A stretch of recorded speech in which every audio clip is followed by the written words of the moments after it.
the Azande kingdom. The Azande kingdom at that time, in 1800s, approaching to 1900s, they had resisted the foreigners for 41 years. At first, it was the Belgians in DR Congo. They fought for with Azande for very many years in Azande kingdom. The years reached up to 41 years resisting foreigners at that time in Azande kingdom. The Azande uh, are Bantu people. They don't live like the Nilotic people. Most of them, they are farmers. They don't usually keep a lot of cattle like the Nilotic people. However, they live in a kingship. That they don't live like the Dinkas, where people just move. The people are not usually organized under one supreme leader.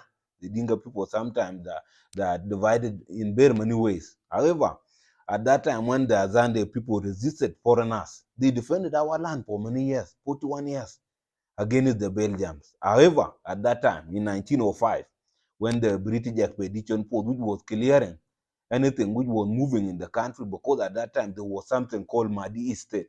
Mahdi State of Sudan was a guy called Mahdi. He claimed himself to be a prophet at that time, uh, defeating those of Charles Gordon at that time, who was the British governor at that time. And he was also a governor of Equatorial Province at that time, which was part of northern Uganda and South Sudan at that time.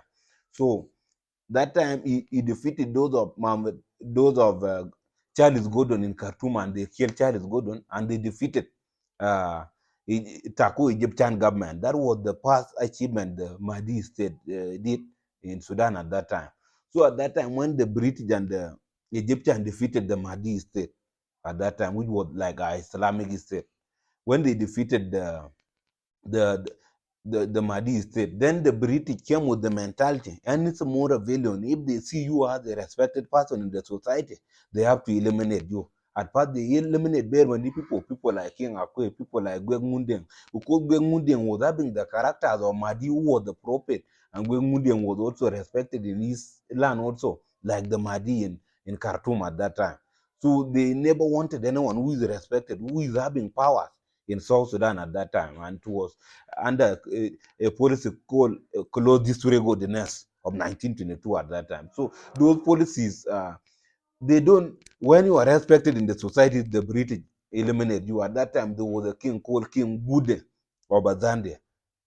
At that time, when the British expedition force came in 1905, the King Bude, sometimes by the name King Yambio, so he resisted the British for many years until 1905, when the British expedition force came heavy, because the Azande never had guns. They were having arrows, bow and arrows, spears, clubs. Those were their weapons at that time.